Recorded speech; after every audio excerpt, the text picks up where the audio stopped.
భార్య పైన దాడి చేయడంతో ఏలూరులోని సర్వజన ఆసుపత్రిలో బాధితురాలు చికిత్స పొందుతుంది. లింగంపాడు గ్రామానికి చెందిన తుమ్మల జ్యోత్స్నకు శ్రీను అనే వ్యక్తితో 10 సంవత్సరాల క్రితం వివాహం జరిగింది. జ్యోత్స్న సోమవారం మీడియాతో మాట్లాడుతూ పెళ్లైన 3 సంవత్సరాల వరకు భర్త మంచిగానే ఉన్నాడని, అనంతరం వేరొక మహిళతో అక్రమ సంబంధం పెట్టుకుని తనను వేధిస్తున్నాడని వాపోయింది. ఈ విషయంపై భర్తను ప్రశ్నించగా తనకి డబ్బు కావాలని, అందుకే ఆమెతో ఉంటున్నట్టు చెప్పాడని తెలిపింది. ఆమెతో కలిసి తిరుగుతున్న ఫోటోలను భర్త తల్లిదండ్రులకు చూపించి కట్నం తీసుకువచ్చావా అంటూ తననే తిట్టేవారని వాపోయింది. అప్పటి ఆశ్రమం హాస్పిటల్లో పనిచేస్తున్నానని, డబ్బు సరిపోవట్లేదని భర్త వేధించడంతో అపోలో హాస్పిటల్లో జాయిన్ అయినట్లు తెలిపింది. నెలకు ఒకసారి పిల్లలను చూసేందుకు ఇంటికి వచ్చేదానినని ఆమె తెలిపింది. గత శుక్రవారం హైదరాబాద్ నుంచి ఇంటికి వెళ్లగా తనపై దాడి చేశాడని చెప్పింది. ఆమె తల్లిదండ్రులు 5 సెంట్ల స్థలం బంగారం పెట్టగా బంగారం సైతం లాక్కుని స్థలాన్ని అతని పేరు మీద రాయించుకున్నాడని బాధితురాలు ఆవేదన వ్యక్తం చేసింది.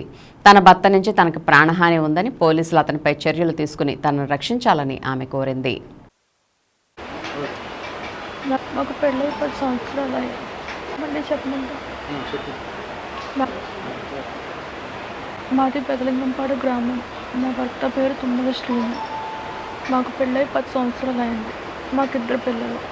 పెళ్ళైన 3 సంవత్సరాల వరకు నా భర్త మంచిగానే ఉన్నాడు. 3 సంవత్సరాల తర్వాత వేరే అమ్మాయితో అక్రమ సంబంధం పెట్టుకున్నాను. ఆమె పేరు యామిని.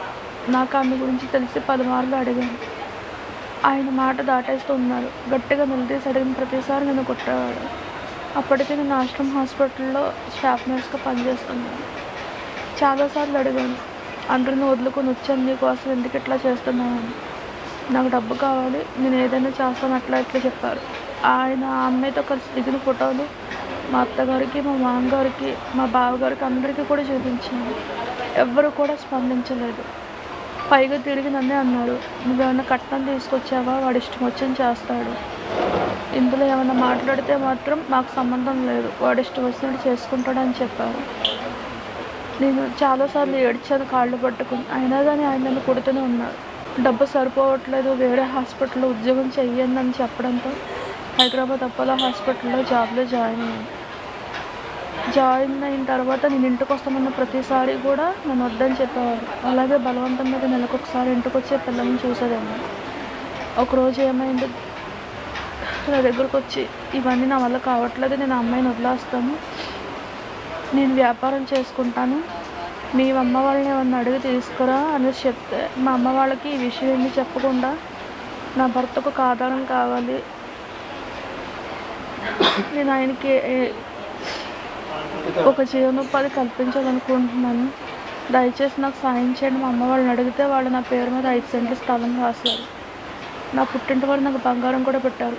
ఆ స్థలం మీద లోన్ తీసుకుని 3,75,000 ఆ బంగారం తీసుకున్నారు, తాకట్లో పెట్టుకున్నారు, డాక్టర్ల అమౌంట్ కూడా తీసుకున్నారు. అవన్నీ తీసుకుని మళ్ళీ ఆ రోజు నైటే అమ్మాయితోటి ఫోన్ మాట్లాడారు. ఏంటి ఇదంతా చేస్తున్నావు, నేను చెప్పాను కదా నీకు, నేను ఇవన్నీ చేయను, నువ్వు నాకు చెప్తేనే కదా నేను నిన్ను నమ్మాను, ఇవన్నీ రాసిచ్చాను నీకు అని అడిగితే, నువ్వు అడగటానికి నన్ను సరిపోవు, అయినా కానీ నా ఇష్టం వచ్చినట్టు నేను చేస్తాను, అమ్మాయి దగ్గర డబ్బు ఉంది, నాకు అమ్మాయి కావాలి అని చెప్పి నన్ను కొట్టాడు, బాగా కొట్టాడు.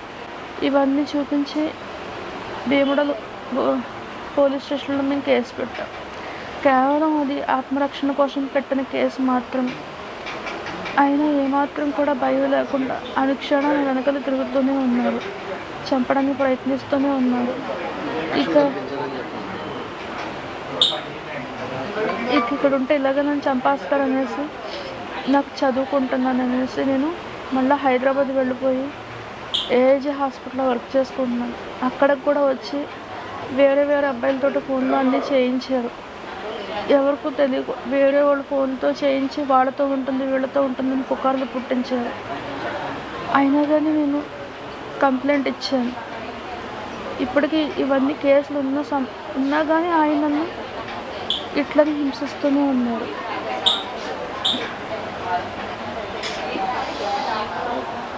దయచేసి నాకు నా భర్త నుంచి నాకు, నా కుటుంబానికి, నా పిల్లలకి రక్షణ కల్పించండి. నేను బతకాలని ఆశపడుతున్నాను. అసలు ఎందుకు కొడుతున్నారో కూడా బతకనివ్వకూడదు అన్నట్టే చేస్తున్నారు ఇదంతా. కానీ నా కుటుంబానికి, నాకు, నా పిల్లలకు రక్షణ కల్పించండి.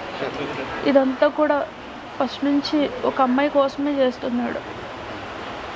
ఆ అమ్మాయికి కూడా నేను పలుమార్లు ఫోన్ చేసి అడిగితే, నా ఇష్టం వచ్చినట్టు తిరుగుతుంది అని చెప్పుకోవాల్సి వస్తే నీ భర్తకు చెప్పుకొని చెప్పాలి.